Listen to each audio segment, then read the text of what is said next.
Hey there! Today we're diving into a common problem that occurs when trying to open new windows in Finder using the terminal. The issue arises when the usual command to open a new window doesn't quite work as expected. So how do we bypass this problem and get those windows popping up as needed? In order to successfully open a new window in Finder, we need to understand that the N flag actually creates a new instance of the application, not just a new window. This means that multiple instances of Finder cannot be created. Instead, if you're looking to open a new window in Finder, try using the Open Path to Folder command. This will open a new window only if the location is not already open.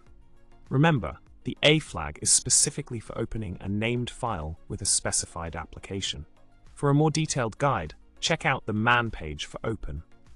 In a nutshell, when facing difficulties opening new windows in Finder from the terminal, remember that the N flag won't quite do the trick. Instead, opt for opening folders directly to achieve the desired outcome.